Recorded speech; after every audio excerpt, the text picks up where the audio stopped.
Good morning everyone, welcome to অবকাশে দেবযানী। আমি দেবযানী। আর আজকে সকালটা একটু অন্যরকমভাবেই শুরু হলো। প্রতিদিন দেখায় যে চা বানাচ্ছি, তো এখন এই বাসি জামা আর বিছানার একটা চাদর, মানে কদিন আগে যে চাদরটা পেতেছিলাম সেই চাদরটা এখন ওয়াশিং মেশিনে দেবো। কালকে একটা কাণ্ড হয়েছে, পরে বলছি। আর এর মধ্যে আরও একটা চাদর রয়েছে নতুন, যে পয়লা বৈশাখে ইউজ করেছিলাম, সেইটা আরও টুকটাক আছে, তো ভাবলাম একেবারে আজকে কাছাকাছি করে নেবো। আসলে কালকে কি হয়েছে, রাত্রিবেলা বুঝতে ঠিক পারলাম না, যে দিকটা আমি বসি সেই দিকটাতে দেখলাম একটা টিকটিকি চ্যাপ্টা হয়ে পড়ে আছে। তো আমার এখন যতদূর মনে হচ্ছে, রান্নাঘরের দরজায় আমি হেলান দিয়ে দাঁড়িয়েছিলাম যখন রাত্রিবেলা, ওই ঘরে সবজি টবজি কিছুটা কাটার ছিল, পালং শাক এগুলো কেটেছি, তো দাঁড়িয়েছিলাম, উঠোনে ছিল। তো আমার মনে হয় দরজাতে না চাপা পড়েছিল হয়তো, সেটাই হয়তো আমার জামাতে লেগে গেছিলো। সেটাই আমি যখন এ ঘরের বিছানায় এসে বসেছি, ওটা হয়তো জামা থেকে বিছানার মধ্যে পড়েছে। তো আমি যখন ভাত খেতে বসবো, খাবার নিয়ে এসছি, তখন দেখছি বিছানার মধ্যে এটা কি, কোথা থেকে পড়লো। তো ওপর দিকে তাকাচ্ছি, যখন এসিটা চলে তো তখন না, মানে টিকটিকিটা ঘরে দেখতে পায় না, এসি বন্ধ হলেই টিকটিকি ঘরে ঘুরে বেড়ায়। তো তারপর সাথে সাথে ওই চাদরটা তুলেছি, আর ওই টিকটিকিটা আমার হাজব্যান্ড ফেলে দিয়েছে। আমার তো কেমন একটা লাগে, তো যে একটা ছোট টিকটিকি, মানে ওই অবস্থা দেখে, যাই হোক, তো ওই কাণ্ডটা হয়েছে। তার চাদরটা সাথে সাথে তুলে দিয়েছে। টিকটিকি তো ভীষণই বিষাক্ত। তো এই অবস্থা, আমার জামাটাও তারপরে ছেড়ে ফেলেছি, এরকম অবস্থা। তো এখন এই সকাল সকালই মেশিনের মধ্যে দিয়ে দিয়েছি, ওগুলো কাঁচা ধোয়া হচ্ছে। আর কদিন ধরে বৃষ্টি হবে, মেঘলা হবে, এরম চলছে, কিন্তু সেই মানে ওয়েদারটা ঠিকঠাক হচ্ছে না। ওয়েদারটা এমনি ঠিকঠাকই আছে, পুরো একদম ওই যে কোকিল ডাকা শুরু হয়ে গেছে সকাল থেকে, এরম চলছে কদিন ধরে, কিন্তু ওই একটু বৃষ্টিটা হলে ভালো হয়। তো যাই হোক, এই জামা কাপড়গুলো এখন মেলে দিচ্ছি, কাঁচা তো হয়ে গেছে, আর রৌদ্রটা একদম ভালোই রয়েছে।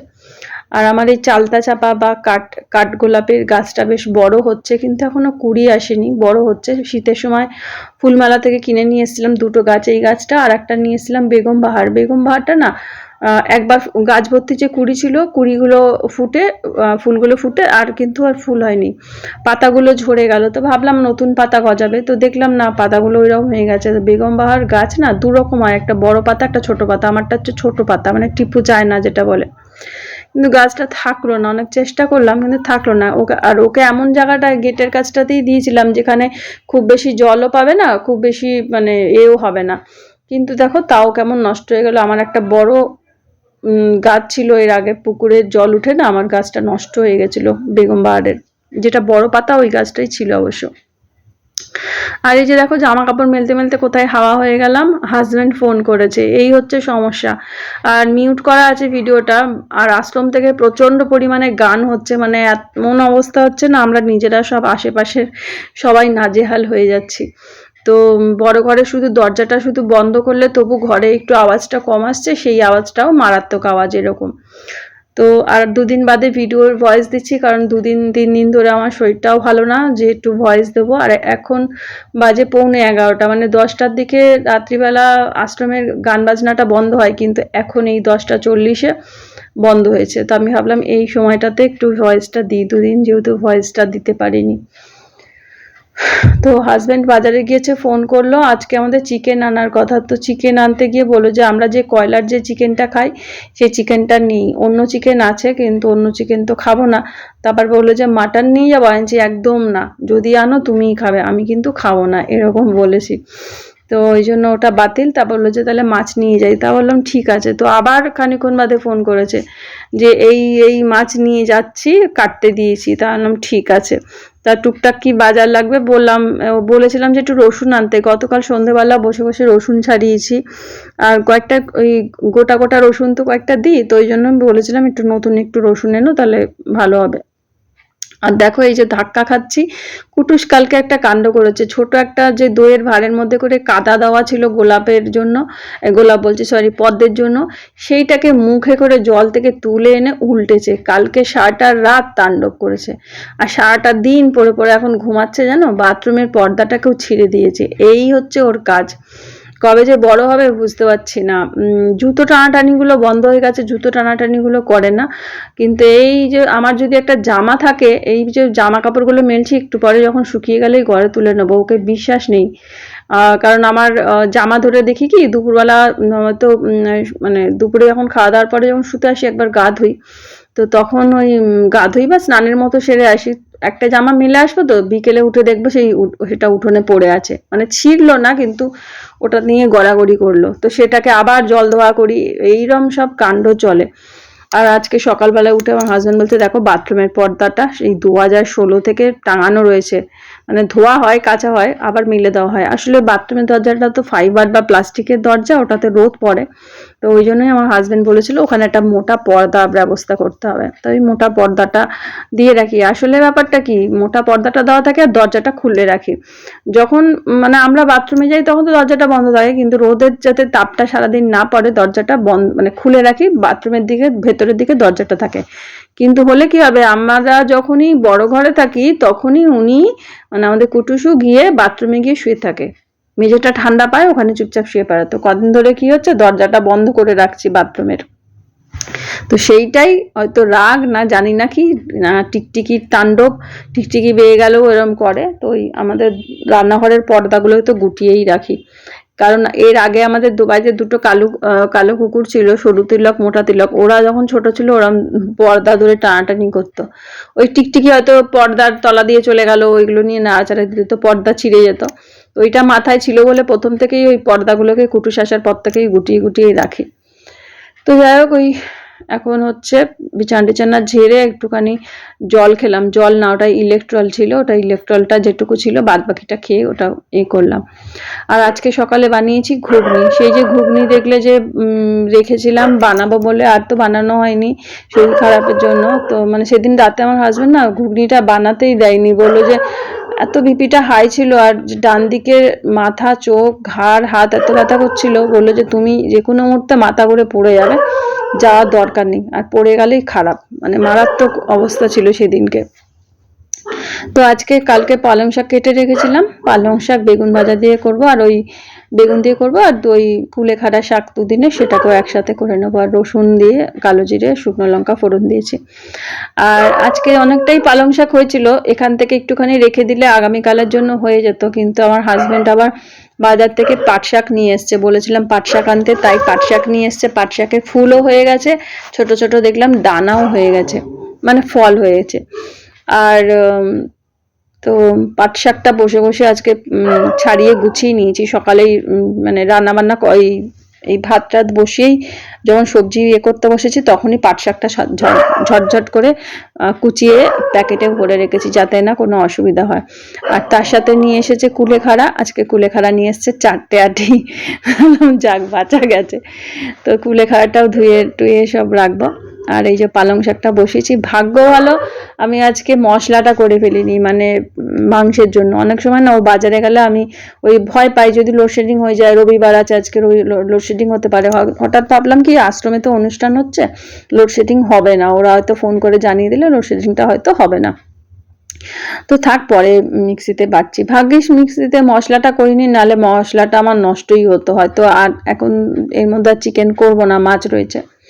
তো এই টুকটাক বাজার নিয়ে এসছে, বলেছে এক গাদা বাজার আনবে না, অল্প অল্প আনবে, মাছ আনলে অন্যান্য সবজি খেতে ইচ্ছা হয় না। তো দেখো বরবটি নিয়ে এসছে, কুমড়ো আছে ঘরে।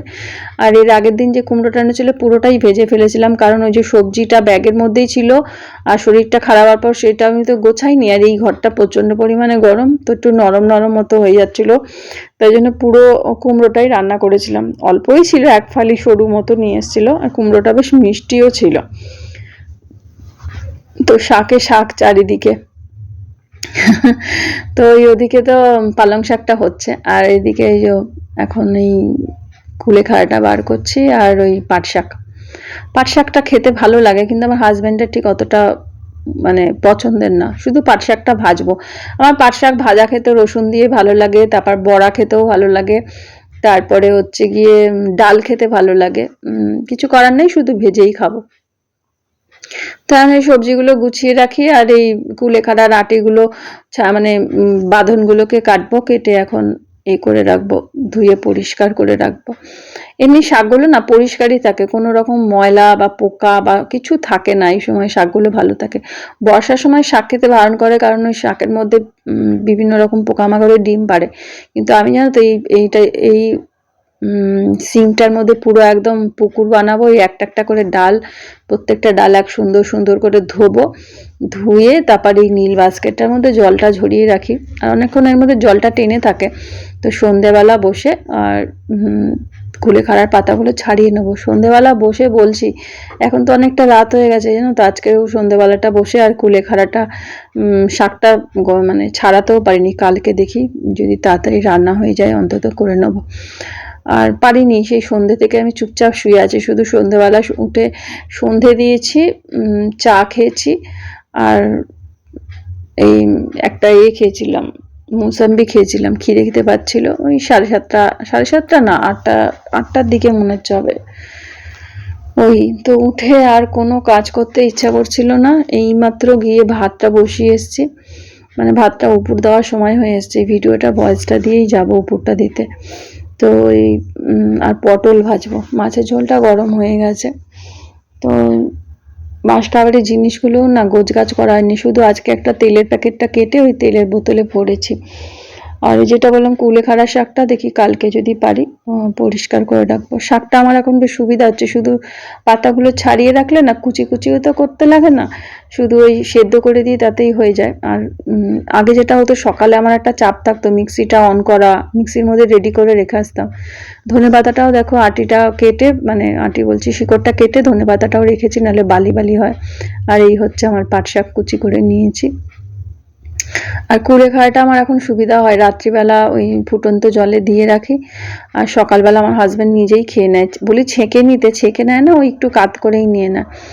আর আগে যেটা হতো রাত্রিবেলা শাকটাকে আবার পাতাগুলোকে ধুয়ে দেয় পরিষ্কার করে, মিক্সির মধ্যে রেডি করে মিক্সিটা মানে মিক্সার গ্রাইন্ডারের মধ্যে বসিয়ে রেখে দিয়ে আসতাম। শুধু সকালে উঠে ওটাকে অন করতাম, কারণ বলা যায় না তো লোডশেডিং হয়ে গেলে আর সকালে আর খেতে পারবে না, ওই একটা চাপ ছিল। এখন আর ভালোই হয়েছে, মিক্সার গ্রাইন্ডারটা চালাতেই হয় না, এমনি হয়ে যায়, সেদ্ধটা করে দিলে জলটা ছেঁকে খেয়ে নেয়। আর এই এখন এই মাছটা ধুচ্ছি, আজকে পাবদা আর ট্যাংরা মাছ নিয়ে এসছে। কিন্তু আমার জানো তো আজকে কি কাতলা মাছ খেতে ইচ্ছা করছিল, কাতলা মাছের মাথা।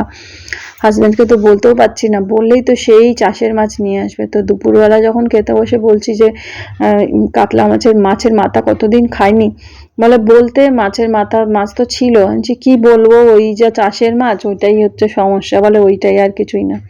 তা বলেছি এর মধ্যে একদিন যদি পারো একটু পুঁই শাক নিয়ে আসবে, আর মাছের মাথা একটা যদি ভালো পাও নিয়ে আসো। আর পুঁই শাকটা আবার আমার হাজব্যান্ড তো মাছের মাথা দিয়ে খেতেও চায় না, এই সমস্যা, দুজনের দুরকম। সে চিংড়ি মাছ হলে খাবে, আর নাহলে রসুন ফোড়ন। আর হচ্ছে রসুন ফোড়ন দিয়ে তোমাকে আলাদা করে দেবো, আর সেই শাকটাকে আবার মাছের মাথা দিয়ে আমি আমার জন্য করব। তো আজকে দেখো মাছ তো কেটেই এনেছে, কিন্তু মাছের যে সুরগুলো থাকে পাবদা মাছের বা ট্যাংরা মাছের, সেগুলো সব কাটলাম। ট্যাংরা মাছেরও গায়ে আঁশ না, পাখনাগুলোকেও কাঁচি দিয়ে কাটলাম, এই অবস্থা। তো এখন এই লবণ হলুদ মাখাবো, আর বাকি মাছটা তো তুলে রাখবো। মাছগুলোতে না প্রত্যেকটাতে ডিম ছিল। তো আমার হাজব্যান্ড বললো পাবদার থেকে ট্যাংরা মাছটার দামটা বেশি। দেখো হাতে খালি সমানে স্লিপ করে করে পড়ে যাচ্ছে। তো এই গুছিয়ে রাখবো, এখন লবণ হলুদ মাখিয়ে নেবো। আর ভাবছি দু পিস করে রান্না করবো। 2 পিস বলতে আমার আর ওর একটা করে পাবদা, একটা করে ট্যাংরা এবেলা, আর ওবেলা একটা করে পাবদা, একটা করে ট্যাংরা, মানে তাহলে কত 8 পিস, টোটাল 8 পিস, মানে 4 পিস করে। তো এই রান্না করবো। তো এখন সিঙ্কটাও পরিষ্কার হয়ে গেল, আমার হাতটাও পরিষ্কার হয়ে গেল, ব্যাস। তো রান্নাবান্না তো শুরু করেছি, রান্নাবান্না তো আর সেভাবে চাপ নেই, ওদিকে তো ভাতও হচ্ছে, আর মাছের ঝোলটা শুধু করব, কারণ এই যে পালং শাকটা তো হয়ে গেছে ভাজা। তো এই কন্টেনারের মধ্যে করে তুলে দেবো, আর এদিকের বাটির মাছটা শুধু রান্না করে নেবো। আর আজকে ইচ্ছা করছিল মাছের ঝোল, যেহেতু ওই যে কাতলা মাছ খেতে ইচ্ছা করছিল, মনে হচ্ছিল একটা আলু দিয়ে যদি কাতলা মাছ করতাম, তো ওই জন্যই আজকে আলু দিয়েই আজকে ট্যাংরা পাবদা রান্না করেছি। পাবদা ট্যাংরা এগুলো আলু দিয়ে খায় না, বিশেষ করে পাবদাটা তো খায় না, কিন্তু কিছু করার নেই, করেছি। তো ভাতও উপর দেওয়া হয়ে গেছে, এই মাছটা হলেই হবে। আর জানো তো ওই ননস্টিক কড়াইটাতে বসিয়েছিলাম, ননস্টিক কড়াইটাতে তেল দিচ্ছি, আর খুন্তিটা যখন নাড়াচ্ছি সমানে আঠালো আঠালো লাগছে। আর ভাবছি কি ভাজলাম, কালকে কি ভেজেছি যেরকম আঠালো লাগছে। পটল তো ভাজিনি, মনে পড়লো কুমড়ো ভেজেছি, কুমড়ো ভাজলে একটা আঠালো ব্যাপার চলে আসে, তাহলে ওর মধ্যে যদি মাছ দিই মাছ তো আটকে যাবে। তো ওই জন্য ওই কড়াইটা বাদ দিয়ে আবার এই কড়াইটার মধ্যে রান্নাটা করে নিলাম। তো অনেকদিন বাদে আলু দিয়ে ঝোল খাচ্ছি। আগে খুব আলু দিয়ে ঝোল খাওয়া হতো, মাঝে একদমই বন্ধ করে দিয়েছিলাম, খেতাম না। আসলে আমাদের না চন্দ্রমুখী একটা সময় আলু আনা হতো, মাঝে এত চন্দ্রমুখীর নাম বলে এত বাজে আলু আনতো না, সে থেকে আলু খাওয়া ছেড়ে দিয়েছিলাম মাঝে। আর দেখো আমি জল ভরতে এসেছি, আর এইখানে কাঠবিড়ালিদের তাণ্ডব। এখানে 3খানা কাঠবিড়ালি আছে, আর কুটুসের এই যে বাটিটার মধ্যে ভাত লেগে আছে সেগুলো চাল চাল মতো হয়ে গেছে কালকে রাতের ভাত। তো সেইগুলোকেই খাচ্ছে, উল্টাচ্ছে, মারামারি করছে। আরো 2-3টে আছে, আবার 7 ভাই চম্পা আছে। আর কুটুস তো সারাদিন পড়ে পড়ে ঘুমাচ্ছে, ওর কোনো আজকে ভ্রুক্ষেপ নেই। মানে সকালে ঘুম থেকে উঠলে চা বসালে ও দরজার কাছে এসে তাকাবে, আমার গায়ের কাছে ঘেঁষবে ব্রাশ করতে গেলে, মানে আমাকে বিস্কুট দাও। আর আমার আগে তো আমার হাজবেন্ড বিস্কুট দেয়, ও দুবেলা বিস্কুট দেবে, আর আমার থেকেও খাবে, এই করে। আর আজকে আমার ধারে কাছে ঘেসছে না, ইচ্ছা করেই ঘেসছে না, ওই যে পর্দাটা ছিঁড়েছে ওটা ওর মাথাতে রয়েছে। তাণ্ডব করলে ওর মাথাতে থাকে যে কি তাণ্ডব করেছি, বাবা কাছেই যাবো না, বকা ডকা দেবে, ওই জন্য ওর মতো রয়েছে, পড়ে পড়ে খালি ঘুমাচ্ছে। আর এই কাঠবেড়ালির তাণ্ডব ভালোও লাগে এদেরকে দেখতে, কত কাণ্ডই না করে। মাংস ভাত সব কিছুই ওরা খায়, আমিষ ভাত সব কিছুই খায়। যাই হোক, এরা খেলা করছে আর আমি ওই জুম করে নিয়ে দাঁড়িয়ে ভিডিও করছি। আমার হাতটা কাঁপছে, আর হার্টবিটটা জোরে জোরে চলছে, আর হাতও কাঁপছে, তাই জন্য ভিডিওর এটাও মানে ক্যামেরাটাও নড়ছে। তো এই জল ভরতে এসেছি, ওদিকে রান্না হয়ে এসেছে। তো একবার তো স্নান হয়ে গেছে সকালে, আর একবার এখন স্নানে যাব, জলটা তুলি। জলটা তুলতে গেলে আসলে ভিজে যাই, ওই হচ্ছে সমস্যা। আর দাঁড়িয়ে দাঁড়িয়ে যদি তুলি না, আমার ডান হাঁটুটাই একটু ব্যথা হয়, ওই জন্য একটু এখানটা বসেই জলটা ভরে নিই। আর কলতলাটা জল দিয়ে একটু ধুয়ে দেবো, ঠান্ডা ঠান্ডা থাকে। আর পাখিরাও এসে না এখানটা বসে, তারপর পাখনা মেলে মেলে বসে মেঝেতে, এইসব কাণ্ড করে। তো এই জায়গাটা বেশ ছায়া ছায়া আছে, ভালো লাগে, কষ্ট হয় না কাজ করতে। আর এই কলতলাটা না একদিন ব্লিচিং দিতে হবে, দিচ্ছি না, ভাবছি যে বৃষ্টিটা হয়ে যাক, বৃষ্টিটা হয়ে গেলে একদম কলতলাটা সুন্দর কি বলে ভিজা ভিজা মতো হয়ে যাবে, তারপর ব্লিচিং দেবো। এখনো সেভাবে শ্যাওলাটা পড়েনি, বর্ষাকালটা হলেই শ্যাওলাটা পড়ে, বর্ষার আগে একবার দিয়ে দেবো, আর মশাটা কম হয়, এই যা। আর ফার্স্ট লাভ ফুলটা ফুটছে, এই যে হলুদ রঙের, বেশ সুন্দর লাগছে। লালটা না এত ছোট গাছটা মানে বাড়ছেই না, 2টো গাছকে একসাথে আনলাম, আলাদা আলাদা টবে বসিয়েছি, তাতেও বাড়েনি, তাই জন্য আবার এর মধ্যে বসিয়েছি, যে এর মধ্যে ও কি খাবার পাচ্ছে সেটা ও পাচ্ছে না, এর মধ্যেও বাড়ছে না, কেন জানি না, ঘেঁচুটি মতো হয়ে আছে, বাড়ছেই না। চায়ের পাতা দিচ্ছি, অন্যান্য সারও দিচ্ছি, সর্ষের খোল ভিজিয়েছি, ওটা এখনো দেওয়া হয়নি সমস্ত গাছে।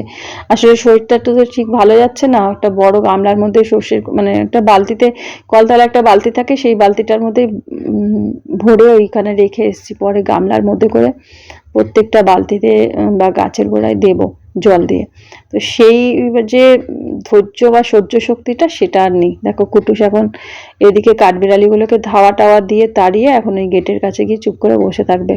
আর রাস্তা দিয়ে কেউ গেলে বা কোনো গাড়ি গেলে তাদেরকে ঘেউ ঘেউ ঘেউ ঘেউ করবে। আর রাত্রিবেলা এত তাণ্ডব করবে, যত ওই টাল্লি বা টাল্লু হয়ে যাবে রাস্তা দিয়ে তাদেরকে অ্যাটাক করবে। সেদিন ওরকম করছে, আমার হাজবেন্ড দরজাটা খুলেছে, তো কেন ঘেউ ঘেউ করছে। তারপরে আমাদের পাড়াতেই একজন থাকে, বলে দেখো না আমাকে যেতেই দিচ্ছে না, সে আবার আমাদের পাঁচিলের গা ঘেঁষে দাঁড়িয়ে আছে। ও আমাদের পাঁচিলের গা ঘেঁষে যদি দাঁড়িয়ে থাকে, ওকে তো আরোই ভাববে আরো অন্য কিছু, তোকে তো অ্যাটাক করবে, এই সব করে বেড়ায়, মানে এমন তাণ্ডব করে। তো দেখো এই গোছগাছ হয়ে গেল, রান্নাঘরের বোতল নিয়ে চলে গেলাম, বড় ঘরের বোতল এখানটা রেখেছি, বারান্দা দিয়ে পরে নিয়ে নেবো। আর তো রান্না বান্না কিছু নেই, ধনে পাতাটা টাটকা টাটকা এনেছে দিলাম। আর আমার বাড়িতে যত বিলিতি ধনে পাতার গাছ 2টো ছিল, সেটাকে টবে রাখলাম। একদিন দেখলাম সেই 2টোকেও কুটুসে তুলে দিল, গাছ 2টো মনে হয় বাঁচবে না। আর মাটিতে কোনো গাছ দেখতে পাচ্ছি না, জানি না আনাচে কানাচে কোনো গাছ হয়তো হতে পারে, এরকম এমন চেঁচে পুচে তুলেছে আর থাকে। এই দেখো বিকেলবেলা আমি সন্ধ্যা পুজো দিয়েছি, চাটা করে নিয়ে এই ঘরে এসেছি, বড় ঘরে। আর কুটুস এসে বসে আছে, কি গো আমাকে বিস্কুট টিস্কুট দেবে না নাকি, তোমরাই কি একা চা বিস্কুট খাবে? তো এই ওকে বিস্কুট দিতে হবে। আর সকালবেলা এরম করে আমার কাছেই ঘেঁষে নিয়ে ঘোরো, ভাবছে তো পর্দাটা তো ছিঁড়ে দিয়েছি, সকালবেলা বকা খাবে, বাবা দূরে দূরে থাকি, নিজের মতো ঘুমের ভান করে সারাদিন পড়ে থাকি, এই হচ্ছে ওর কাজ। আর এরম কেন করছে জানো, মানে আমাকে একটু আদর করো, তারপর আমি বিস্কুটটা খাবো, এটাই হচ্ছে ওর কাণ্ড। কান দুটোকে এ করবে আর মাথাটাকে এ করবে, গড়াগড়ি খাবে, মানে এই যে কান দুটো, মানে আমাকে একটু আদর করো তারপর খাচ্ছি।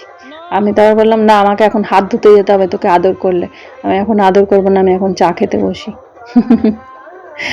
তো বিস্কুট খাক আর আমরা দুজনে এখন একটু চা খাবো। আর তারপর চা খেয়ে তো রেস্টই নিয়েছি সন্ধ্যাবেলা। ও সুচি একটু লাইভ করছিল, লাইভটাই খানিক্ষণ ছিলাম, খানিক্ষণ না যতটুকু লাইভ করেছে, যেই মধ্যে দেখলাম ওর লাইভটা হচ্ছে তখনই ও লাইভে গেছি। তো আজকের মতো tata, bye bye, good night.